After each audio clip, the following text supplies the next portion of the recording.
I spent my whole life trying to earn their love, followed every rule they set, and gave up my dreams to make them proud. But in the end, they left everything to the grandson who never even showed up. That sentence isn't just how the story ends. It's the thread that weaves through every year of my life, through every choice I didn't make, every smile I faked, every version of myself I buried so I could become what they wanted. I wasn't born into a family. I was born into a dynasty. My parents, Charles and Judith Bennett, were local royalty in our small New England town.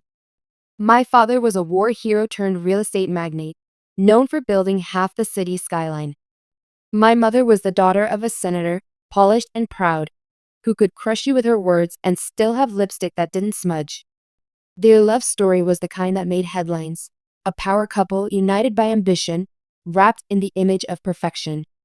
And then I came along, their only child, their legacy. From the outside, we looked perfect. We had the mansion, the private schools, the summer trips to Martha's Vineyard. But inside that perfect picture was a home colder than stone. I don't remember my mother ever hugging me unless there was a camera nearby. I don't remember my father ever telling me he was proud of me unless it was to brag to someone else. Praise was transactional. Love was performance-based. I learned early that emotions were liabilities in our house. Crying was weakness. Joy was indulgent. Even as a child, I learned to hide my tears behind clenched jaws and silence. I remember once, when I was 7, I brought home a finger-painted picture of a tree with orange leaves and a crooked sun. I was proud. I had poured my tiny heart into it. My mother looked at it once, then handed it back and said, "Trees don't look like that. Do it again. Make it real." That day, something in me shifted. I stopped creating. I started obeying. And oh, how I obeyed. Straight A's weren't celebrated. They were expected. If I got a 98 on a math test, I was asked why I missed the other 2 points. I was fluent in piano by 11, chess by 12, public speaking by 13. I learned to say what made them look good, not what I actually thought. I smiled at events when I wanted to disappear. I said, "Thank you," when all I wanted was, "I love you."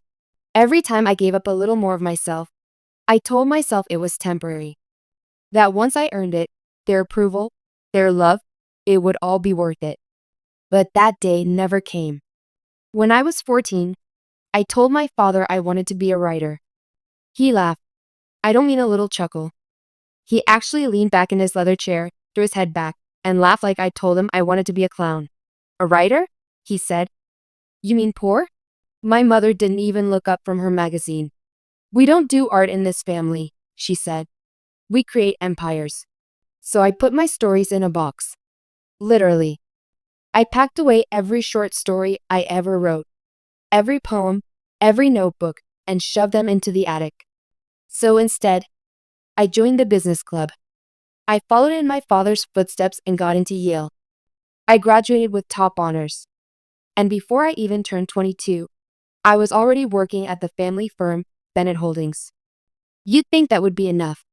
But in our family, enough was never enough. If I worked 60 hours, they asked why not 70. If I landed a $2 million deal, I was told about the $3 million one my father closed at my age. There was no room to breathe, only to perform. At 28, when I finally got promoted to executive VP, the youngest in company history, my father shook my hand. Just once. No smile. "No, I'm proud of you.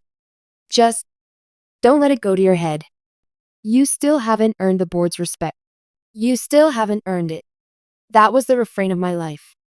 That I was always on the cusp, but never quite enough. That if I just gave a little more time, more obedience, more sacrifice, maybe then they'd finally see me.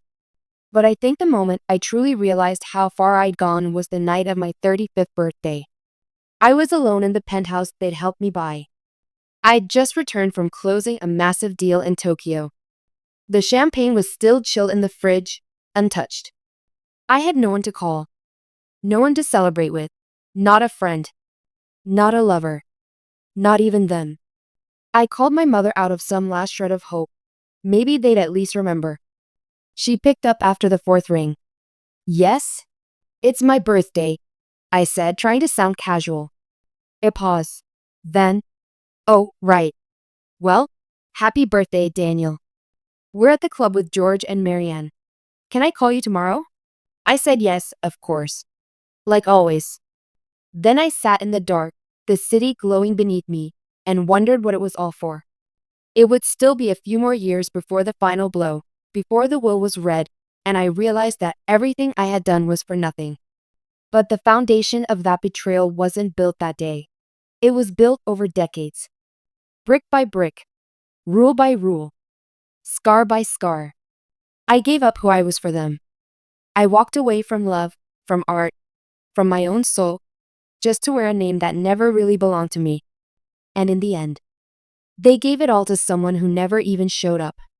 I always thought the end would come with fanfare, that when my parents were gone, I'd at least be acknowledged for the years I spent living as their shadow. That somewhere, deep down, they would have written something. Anything. That said, we saw you. You mattered. But no. Instead, it came with polished mahogany chairs, the scent of old legal paper, and a lawyer who wouldn't meet my eyes. My parents passed away within 5 months of each other. First my father, from a stroke, sudden, silent, a man felled by the very tension that had ruled our house. Then my mother, less than half a year later, not from illness, but from sheer emptiness. She had no one left to control, nothing left to perfect. I handled every detail. The arrangements, the eulogies, the public statements, the estate logistics, every inch of the legacy they were so obsessed with preserving, I carried on my back without a tear, like the perfect son I'd been trained to be. And I waited for the moment when someone would read the will aloud and confirm what I believed, what I needed to believe, that I hadn't wasted my entire life for nothing. That in the end, they chose me, not just as a legal heir, but as their son. The day of the will reading, I wore the tie my father gave me on my 21st birthday. A dark blue silk with a Bennett Holdings pin on the knot. I even arrived early, sat in that room with a straight spine and steady hands, as if I already knew what was coming. But nothing could have prepared me. The lawyer Mitchell Graves, the same man who'd been with our family for decades, began reading the terms with careful precision. I kept waiting for my name. It didn't come. Instead, I heard another name. Ethan Charles Bennett. I blinked. Who? Graves cleared his throat. Ethan Charles Bennett, your nephew. More specifically, your cousin Linda's son. I frowned. What the hell are you talking about? Ethan lives in Arizona. He didn't even come to the funerals. He hasn't visited them in 15 years. Graves nodded, avoiding my eyes. Nonetheless, your parents amended their will in 2022 to name Ethan as the sole inheritor of the Bennett estate, including the trust, the properties, and all shares in Bennett Holdings. My breath left me. You're joking. I'm not. It felt like my lungs had collapsed. Like the world had gone quiet except for a single, blood-pounding throb in my ears. All of it? I asked. My voice cracked. I hated that it cracked. Graves hesitated. All of it. I stood, the chair scraping loudly on the floor. They left everything to Ethan? The kid who dropped out of college, who works at a vape shop, who hasn't spoken to them since 2008. Grace finally met my eyes. Your mother said. She wanted the Bennett legacy to go to someone who still had a chance to find himself. Find himself? I laughed. A bitter, hollow thing. I gave up everything I was to preserve that damn legacy. He nodded, almost apologetically. She was very specific. I remember walking out of that office in a daze. The sunlight somehow too bright, the world too normal. As if nothing had just shattered. Ethan didn't even show up for the reading. He sent a lawyer. A lawyer, as if it was just business to him. He hadn't even called me. Hadn't said thank you. Hadn't acknowledged the decades I had poured into a name he never cared about. I went home and stood in front of the mirror. Who was I? I wasn't a son. I wasn't an heir. I wasn't an artist. I wasn't even me anymore. I was just a shell of sacrifice, a man who had followed every rule, chased every hollow approval, only to be erased by a footnote in a legal document. That night, I opened the attic. The same attic where I'd shoved my notebooks as a boy. Covered in dust, smelling of old paper and betrayal. I sat on the floor and read my old stories. And for the first time in over 30 years, I cried. Not because I'd lost something, but because I'd never had it to begin with. Grief is strange. It doesn't always come like a wave. Sometimes it creeps. Sometimes it waits. For me, it didn't hit at the funeral. It didn't hit in the lawyer's office. It didn't hit when I got the call from Bennett Holdings' new board chair letting me know they were reevaluating leadership positions now that Ethan owned the majority share. No. It hit in aisle 7 of a local grocery store 2 weeks later, while I stood frozen in front of the cereal shelf. I had a box of my father's favorite brand flakes in my hand when it happened. I looked down at it, at this stupid, tasteless cereal I'd bought every week since college because it made me feel closer to him, and suddenly the floor disappeared. I sat there in the aisle, the box in my lap, my head in my hands, while strangers walked by pretending not to stare. Because I finally understood something I'd refused to accept until that moment. I had lived my entire life as a tribute to people who never saw me as human. My grief wasn't just about loss. It was about realization. About waking up in the middle of your life and discovering that the person you built yourself to be was never real. That every decision, every sacrifice, was a performance in a play that closed without warning, and they didn't even leave you a ticket stub. I spent days wandering my apartment in silence. No calls. No TV. No music. Just me. And the questions. Why Ethan? Why not even a mention of me? What else had they hidden? I pulled out old photo albums, letters, emails, anything I could find. I scoured every memory, every frame, every note from my mother that now read more like instructions than affection. And that's when I found it. A dusty file at the bottom of my father's desk, labeled Contingency D, my initial. Inside, there were typed notes from a meeting dated 2 years before their deaths. Minutes from a private discussion between my parents, their attorney, and a trustee from the company. They were talking about removing me from the will. The justification? Daniel has become too rigid, too emotionally compromised by legacy pressure. His fixation on perfection reflects unhealthy dependency rather than leadership.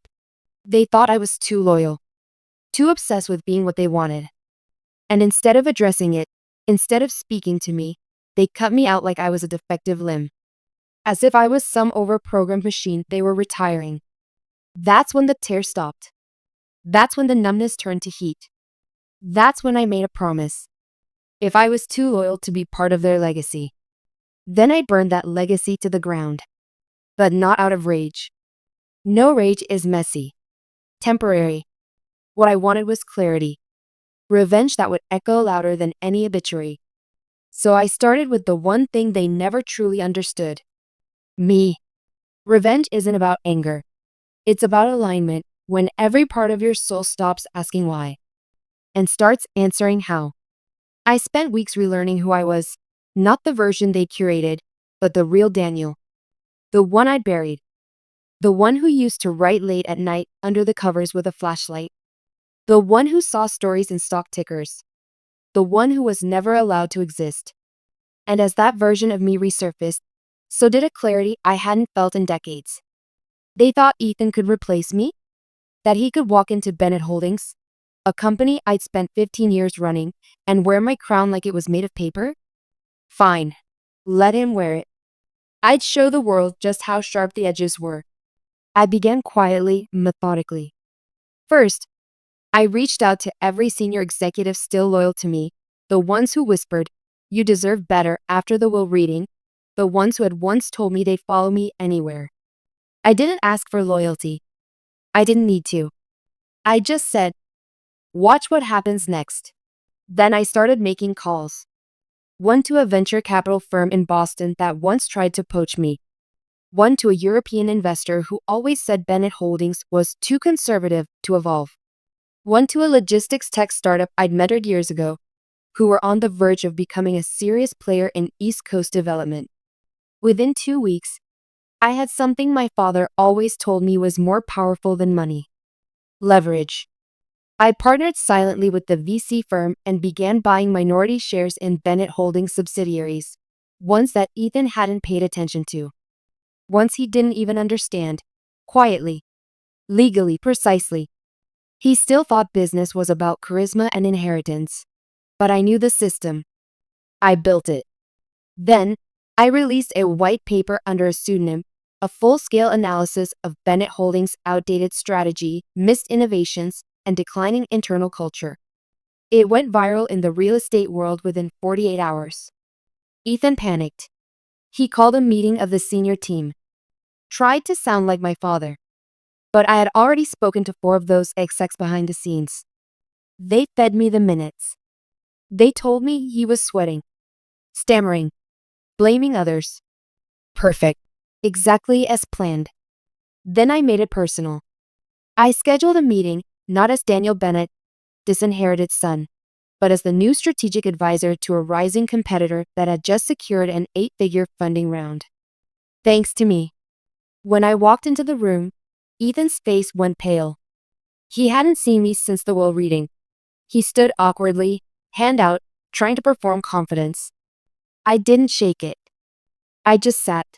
Calm, neutral, professional. Daniel, he said, laughing nervously. Didn't expect you to land here.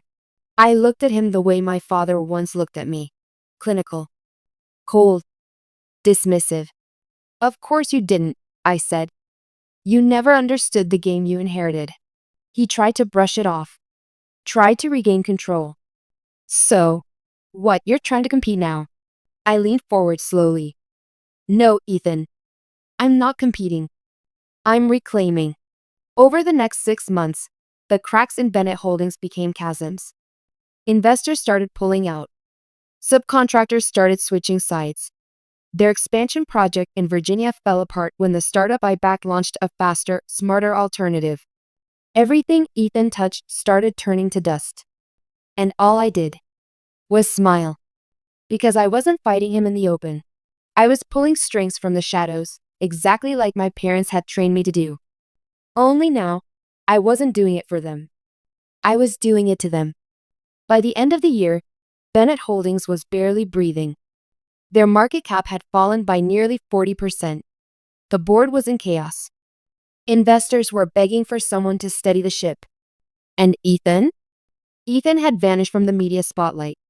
The same kid who used to post Instagram stories about living like a boss now showed up to shareholder calls with dark circles and trembling hands. I should have felt satisfied. I should have felt like I'd won. But I didn't. Because somewhere along the way, the revenge had stopped feeling like fire and started feeling like weight. Heavy. Cold. Pointless. I hadn't just dismantled a company. I dismantled myself. I started waking up at 3 a.m. again, just like I had as a teenager. Only now, the silence felt louder. That's when I went back to the house. The old Bennett family estate, still untouched, still hollow. I didn't even know why I went. Maybe part of me was hoping to find something, closure, maybe. Or proof that I'd misunderstood them. That there had been some love buried in the rules. Something I could hold onto. I walked through every room, memories echoing like ghosts. Then I found it. In my mother's old bedroom, hidden in the back of her vanity drawer, a box marked only with a single piece of ribbon. Inside, there were letters. Dozens of them. Written in her handwriting. Most of them were addressed to me. One caught my eye, dated 6 months before she died. To my son, Daniel, if you're reading this, it means you're finally looking for more than answers. You're looking for truth. My hands shook as I unfolded it. We were never good at showing love. Your father and I, we were built on structure, not softness. But you were everything we didn't understand, kind, deep, brilliant. And we didn't know how to love you without shaping you. I know you hate us now. Maybe you should. But Ethan, that choice wasn't what you think. The truth is, he has Huntington's disease. Diagnosed 3 years ago. He'll need care. Supervision. Someone to protect what's his for as long as he's able to understand it. We didn't name him heir because we believed in him. We did it because you were the only one we believed could carry the burden without resenting the weight. We knew you would rebuild, because you were always the only one who built anything in this family. I hope one day you forgive us. Not for what we did, but for the love we didn't know how to give you. My knees gave out. Right there on the carpet, I sat for hours, staring at the letter, rereading it, crying, because the revenge I thought I'd earned was built on a lie. No, not a lie. A truth I was never meant to discover. The next morning, I walked into the hospital where Ethan had just been admitted, the same hospital where my mother had passed. I sat beside him. He didn't recognize me at first. Then he smiled, weakly. "Hey, cousin." I nodded. "Hey." There was no rage in me. No victory. Just silence. And the strange, quiet ache of knowing I'd spent my whole life trying to earn the love of people who did love me, just in the only broken language they knew. In the months that followed, I stepped back from my campaign. Not because I forgave them, but because I forgave myself. I rebuilt something new, not from the ashes of Bennett Holdings, but from the parts of me that had always been buried. I started a foundation for creative children of high-pressure families. I went back to writing. And for the first time in my life, I wasn't building someone else's empire. I was building mine.